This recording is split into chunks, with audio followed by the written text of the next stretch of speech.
Assalamualaikum warahmatullahi wabarakatuh. Bismillahirrahmanirrahim.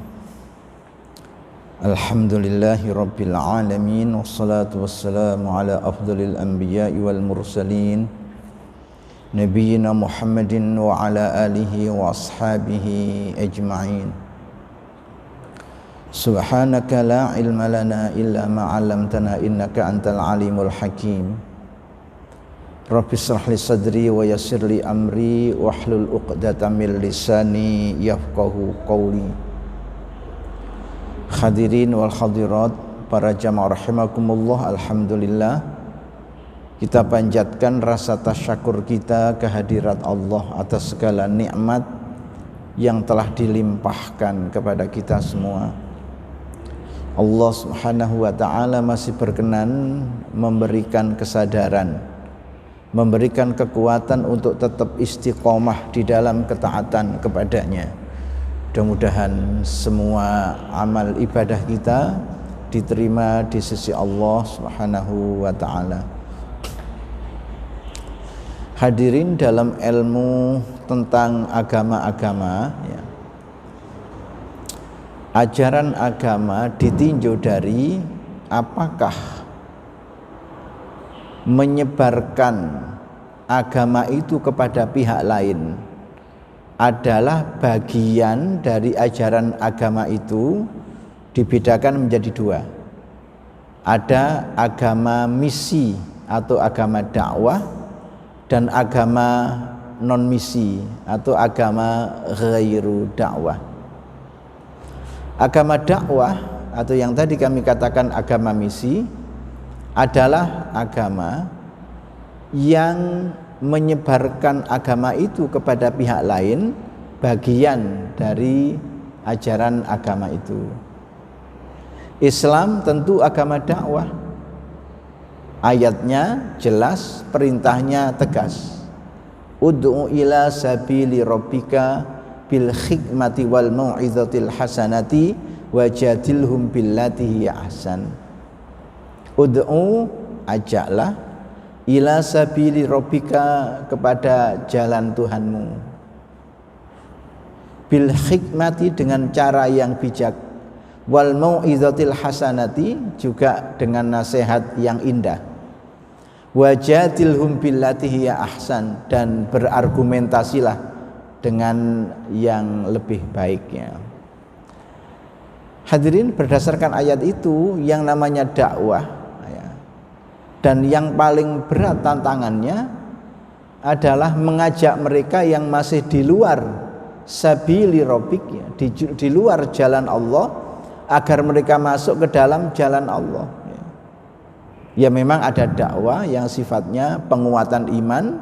Ada juga dakwah seperti yang kita lakukan malam ini yang sifatnya adalah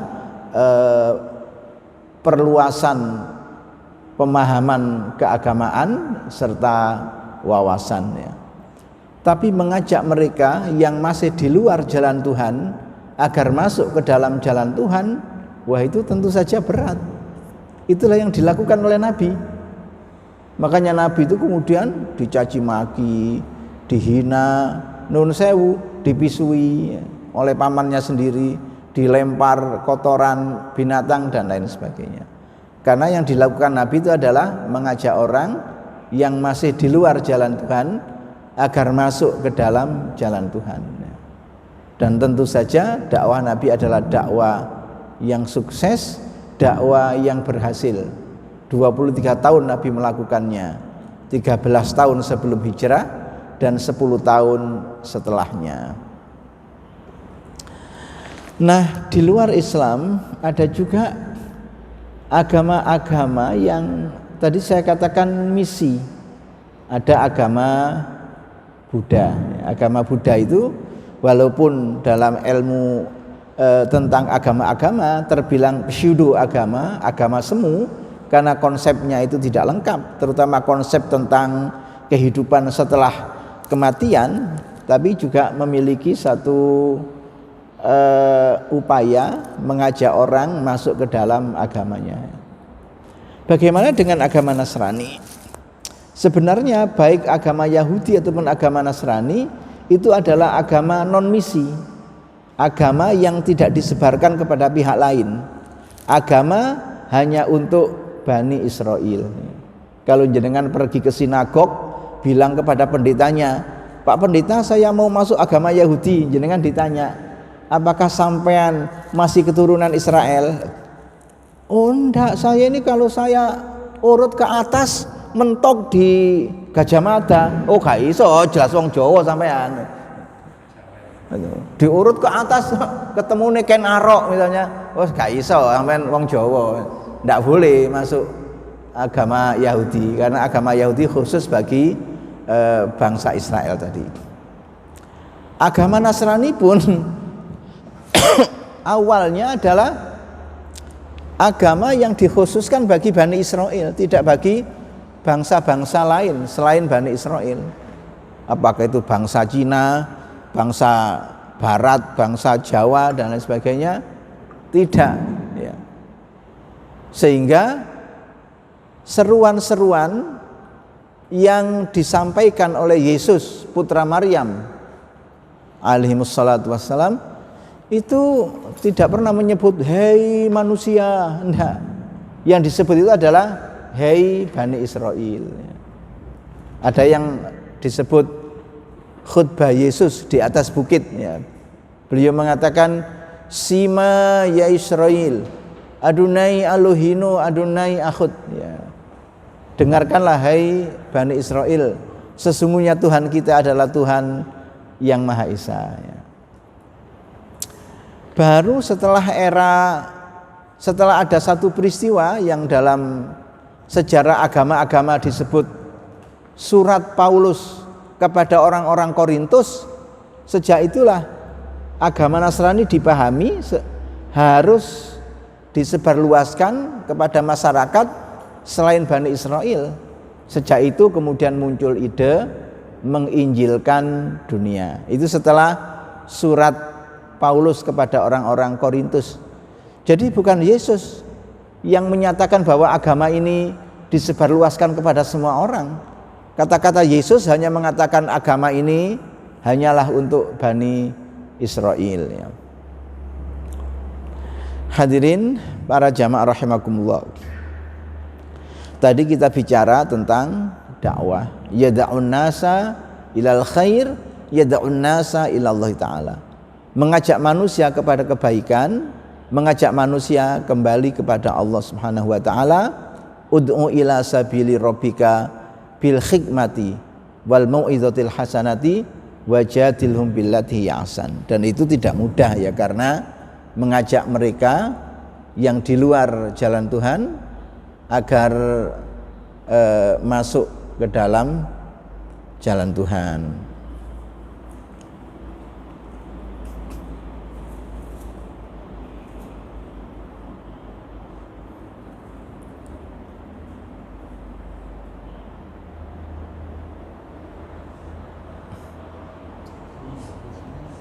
Baik.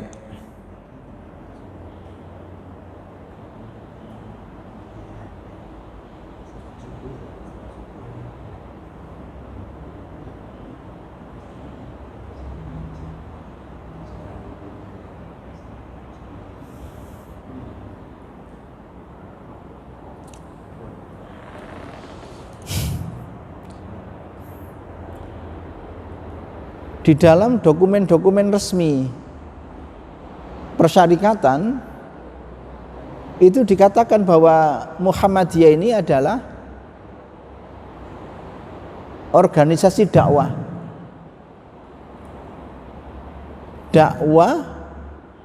al-amr bil ma'ruf wan nahyu anil munkar, atau yang kemudian dalam bahasa Indonesia dikatakan amar ma'ruf nahi munkar. Kalau bahasa Arabnya ya al-amr bil ma'ruf wan nahyu anil munkar. Sesungguhnya apa yang kita kenal dengan al-amr bil ma'ruf wan nahyu anil munkar adalah poros yang paling agung dalam agama, pusaran yang paling penting dalam syariat Islam. Ia merupakan satu tugas penting yang karenanya lah Allah mengutus para nabi semuanya, mengajak manusia ke dalam tauhid.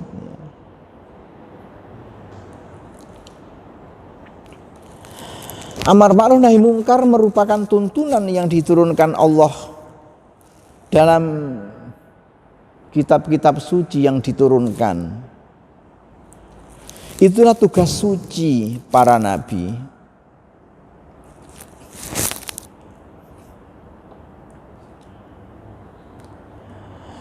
Nah,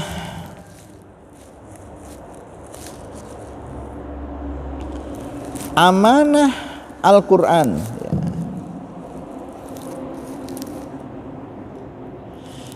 kepada kita semua adalah membentuk suatu komunitas yang patut, yang layak menjadi teladan, patut dan layak menjadi panutan. Quran surat Al-Baqarah ayat 143 mengatakan, wa kadzalika ja'alnakum ummatan wasatan litakunu syuhada'a 'alan nas wa yakuna rasulu 'alaikum syahida. Wa ma ja'alal qiblata allati kunta 'alaiha illa lina'lama may yattabi'ur rasula mimman yanqalib 'ala aqibaihi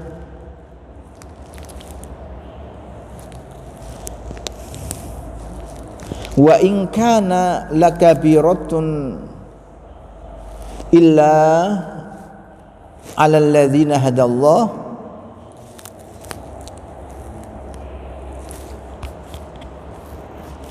wa ma kana Allahu liyudhi'a imanakum innallaha bin-nasi laraufur rahim.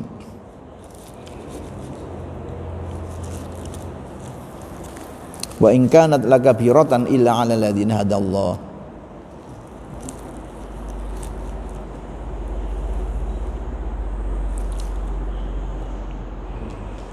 Wa kadzalika ja'alnakum ummatan wasatan litakunu syuhada'a 'alan nas wa yakuna ar-rasulu 'alaikum syahida. Dan seperti itulah aku jadikan kalian, hei umat Muhammad, ummatan wasaton, umat pertengahan, litakunu syuhada'a 'alan nas, supaya kalian semua menjadi saksi atas sekalian manusia. Wa yakuna rasulu 'alaikum syahida, dan adalah Rasul menjadi saksi atas kalian.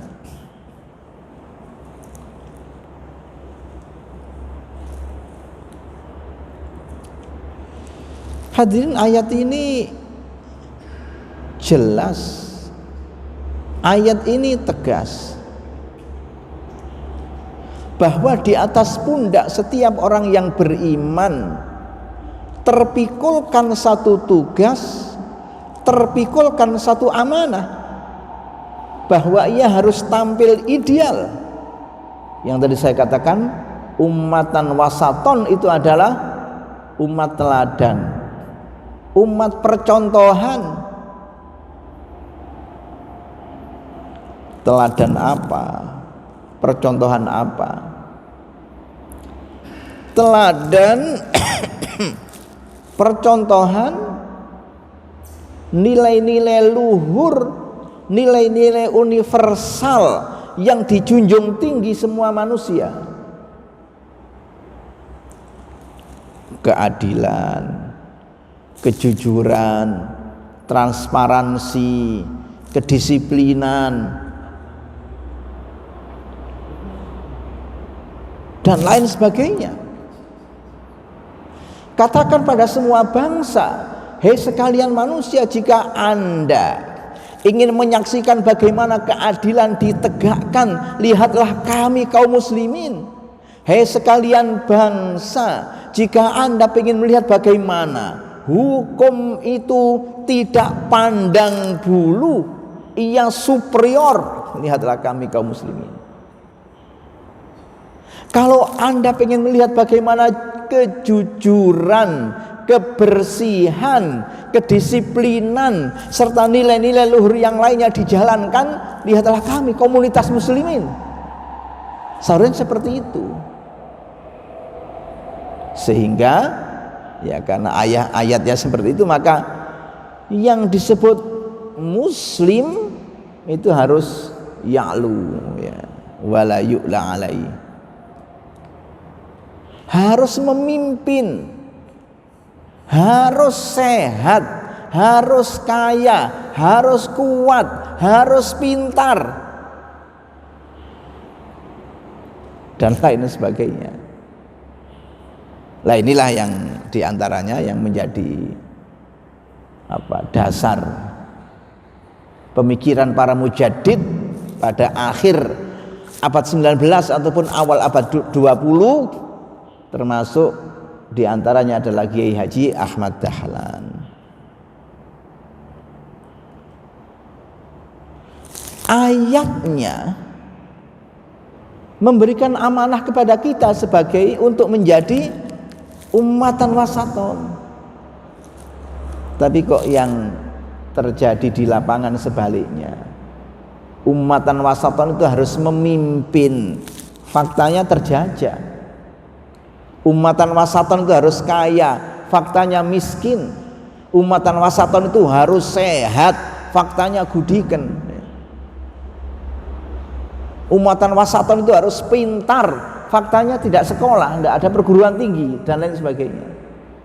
Oh, berarti ada sesuatu yang salah di dalam hal pemahaman serta pengamalan ajaran agama. Harus ada reaktualisasi ajaran agama, sehingga kemudian diurut problemnya. Kalau problemnya penjajahan, ya kita harus berjuang supaya bisa merdeka. Kalau problemnya adalah kebodohan, kita harus membuat sekolah. Kalau problemnya adalah ketertinggalan di bidang ekonomi, kita harus membuat gerakan ekonomi.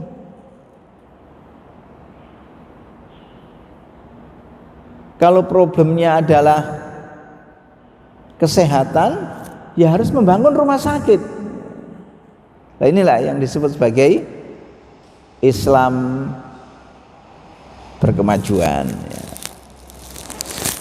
Baik.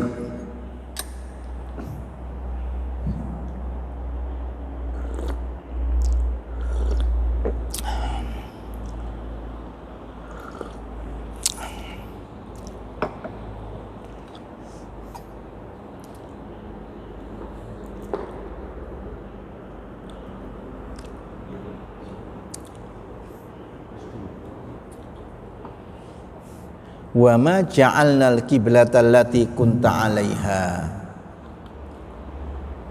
Wa ma ja'alna, dan tidaklah kami jadikan al-qiblata, kiblat, allati kunta 'alaiha, yang adalah engkau atasnya,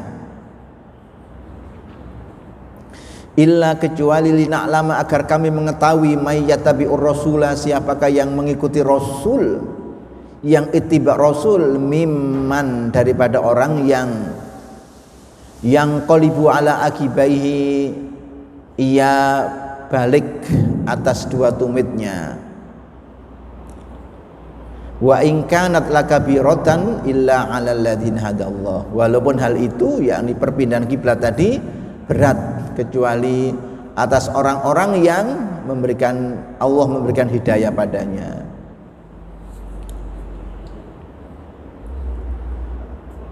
Hadirin, Sayyid Qutb ya, dalam tafsirnya yang berjudul Fi Dhilalil Quran, Asy-Syahid Sayyid Qutb mengatakan, sesungguhnya arah barat dan arah timur adalah milik Allah. Setiap orang yang menghadap ke arah manapun tentu saja dia akan menghadap Allah. Walillahil masyriqu wal maghrib fa aina ma tuwallu wujuhakum fa thamma wajhullah. Bukan berarti arah selatan dan arah utara bukan milik Allah, bukan, maksudnya aghlabiyah. Kalau Quran mengatakan walillahil masyriqu wal maghribu, milik Allah lah arah timur dan arah barat, maksudnya semua arah tanpa kecuali itu milik Allah. Sama dengan jenengan mengatakan saya pagi sore di sini, bukan berarti pagi terus pulang terus sore ke situ lagi, bukan ya. Pagi sore mulai pagi sampai sore. Saya tidak pulang, siang malam di sini saya ini. Bukan berarti siang terus pulang, malam pergi lagi, enggak. Maksudnya mulai siang sampai malam.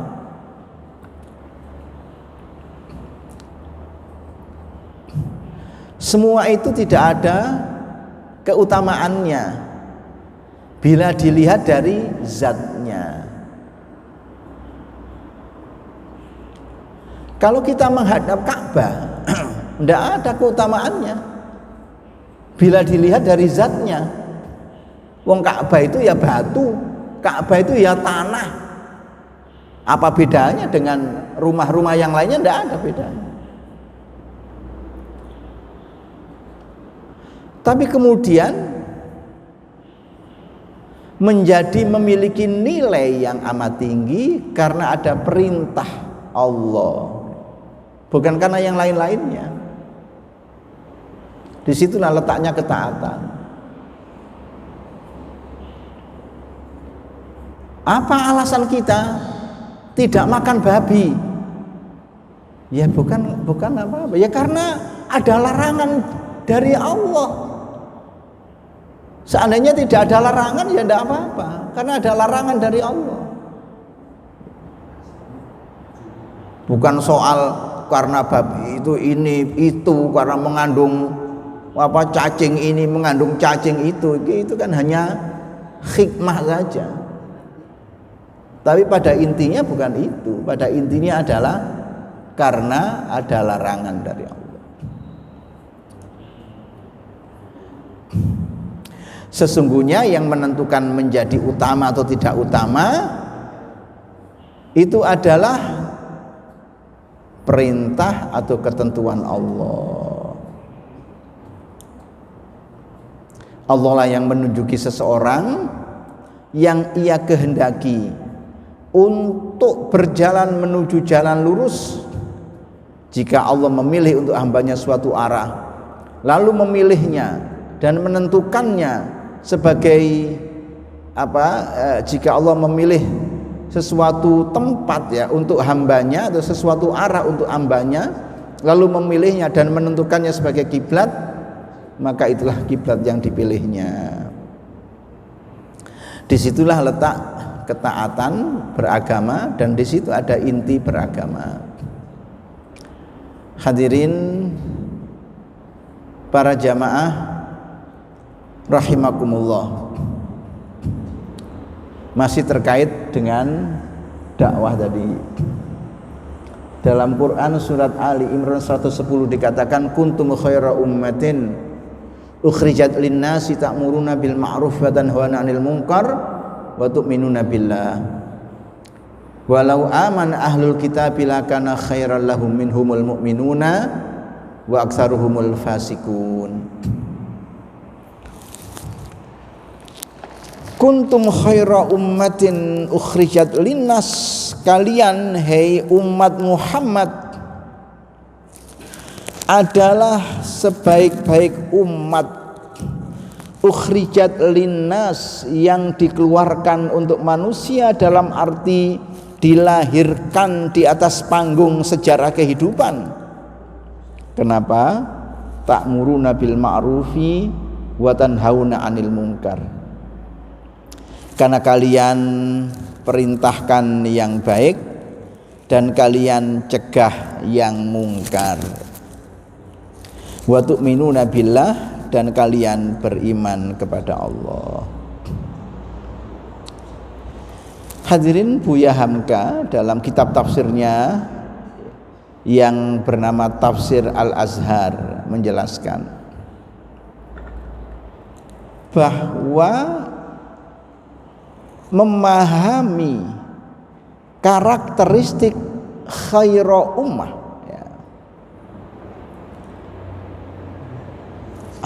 ciri khas khaira ummah dalam ayat ini itu dipahami dari bagian yang ujung. Kalau dikatakan ta'muruna bil ma'rufi wa tanhuna 'anil munkar, karena kalian al-amr bil ma'ruf dan nahyu 'anil munkar, wa tu'minuna billah, dan karena kalian beriman kepada Allah, maka maksudnya adalah karena kalian beriman kepada Allah, dan di atas iman itulah kalian bangun satu bentuk kerja yang namanya al-amr bil ma'ruf wan nahyu 'anil munkar.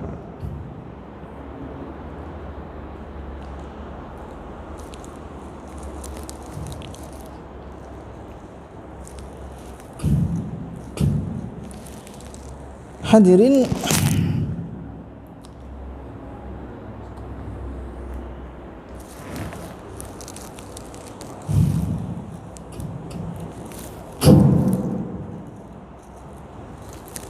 Syekh Muhammad Abduh, mujaddid besar, mengatakan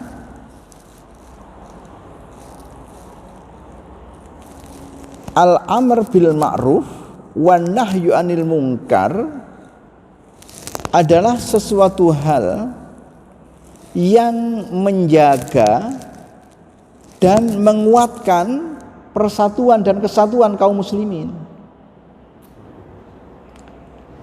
Karena di dalam al-amr bil ma'ruf wan nahyu 'anil munkar yang kurang dilengkapi, yang bengkok diluruskan, yang tidak lengkap, tidak sempurna disempurnakan.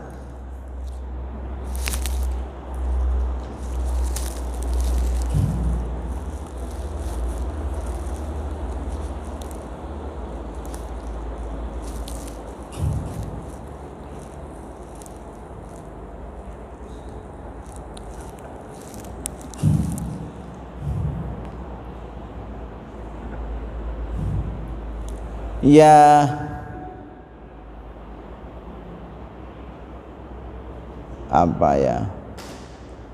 konsep al-ma'ruf dan al-munkar itu harus dikembalikan kepada Allah.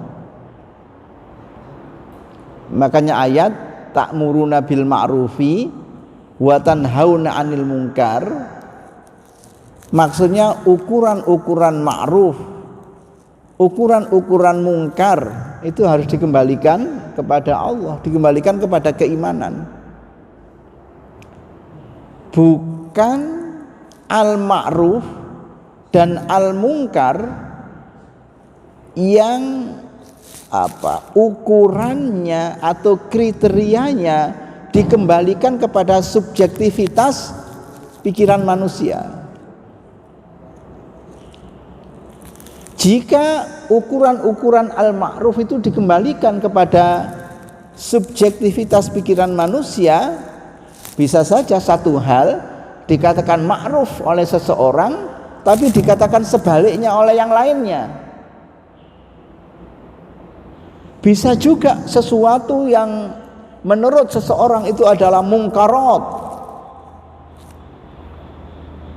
tetapi oleh yang lainnya dikatakan bukan mungkarat. Itu kalau al-ma'ruf dan al-munkar tadi dikembalikan kepada subjektivitas pikiran manusia.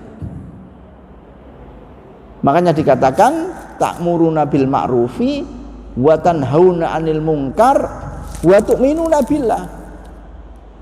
bahwa al-ma'ruf dalam kurung kebaikan-kebaikan, al-mungkar dalam kurung kemungkaran-kemungkaran itu harus mengacu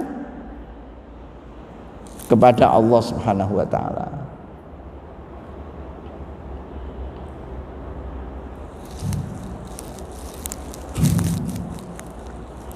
Sehingga yang disebut ma'ruf itu adalah yang memang dikatakan ma'ruf oleh syarak, yang disebut mungkar itu adalah yang ditolak oleh syarak. Al-ma'rufu ma arrafahu syar'u wal mungkaru ma angkarahu syar'u.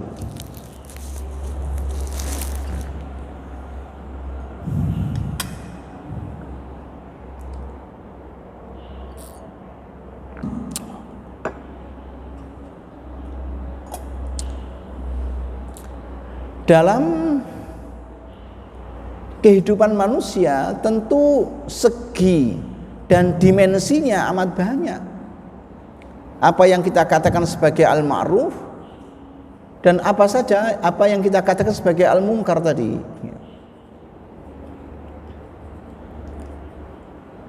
Orang sering mengatakan bahwa al-amr bil ma'ruf itu lebih mudah dibandingkan dengan an-nahyu anil munkar ya. Kemudian contohnya menyuruh orang sholat, menyuruh orang sodako, itu kan lebih mudah, tidak ada risiko. Apakah dia kemudian melakukan atau tidak itu soal lain. Beda dengan melarang orang main judi, melarang orang minum minuman keras. Wah, itu kan berisiko. Nanti kalau orangnya marah kita bisa digebuk botol gitu. Sebenarnya tidak begitu. Ada satu cerita yang diceritakan guru-guru kita pada zaman tahun 1965 ya, waktu kuat-kuatnya PKI, Partai Komunis Indonesia. Ada sebuah masjid ya, yang tentu saja masjid itu dekat alun-alun. Nah, di alun-alun itu banyak lapak-lapak judi milik PKI. Waktu itu sudah tahun 65, artinya sudah ada ganyang PKI. Kemudian khotib Jumat di masjid itu mengatakan, saudara-saudara, setelah selesai Jumatan jangan langsung pulang, pergilah ke alun-alun, bakar itu lapak-lapak judi milik PKI. Benar, setelah selesai Jumatan orang-orang itu tidak pada pulang ya. Pergi ke alun-alun, membakar, membumi hanguskan lapak-lapak judi milik orang PKI tadi. Itu namanya an-nahyu anil munkar. Jadi gampang. Coba khotibnya mengatakan, saudara-saudara, di tempat kita ini masih banyak anak yang tidak bisa sekolah karena sekolah bayarnya mahal. Marilah bersama-sama urunan bikin sekolah gratis. Wah, urusannya 10 tahun belum tentu selesai. Padahal itu adalah al-amr bil ma'ruf. Saudara-saudara, di tempat kita ini banyak anak-anak muda yang angkatan kerja belum dapat pekerjaan. Marilah bersama-sama bangun pabrik supaya tercipta ribuan lapangan kerja. Nah, itu 10 tahun belum tentu selesai. Ya. Kecuali pabrik beting itu kan rotok gampang kalau pabrik beting.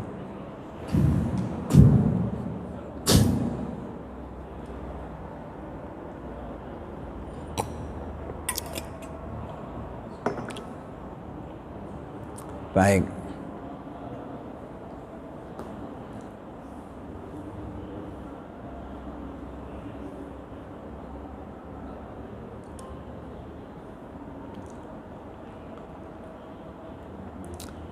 Nah, baru ya mungkin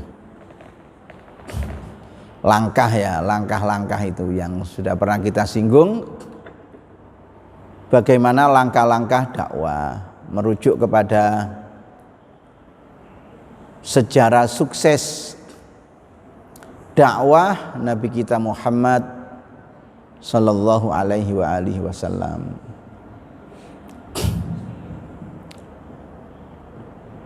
yaitu sebagaimana terdapat di dalam Quran surat Al-Hadid ayat 25.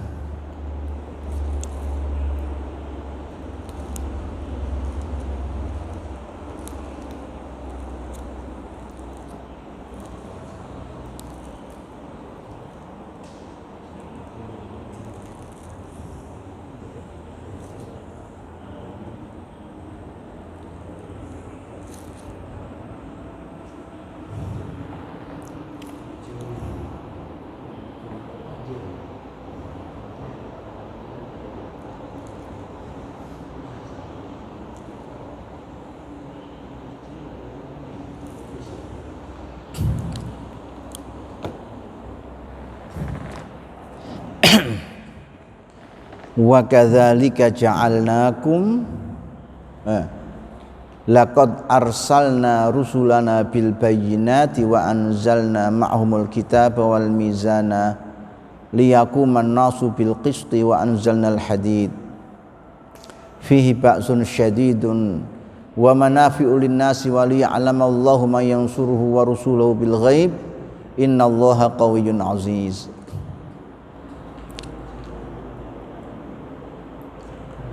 Yang pada intinya dijelaskan bahwa setiap rasul yang diutus Allah ke tengah-tengah manusia itu dilengkapi dengan 3 macam bekal.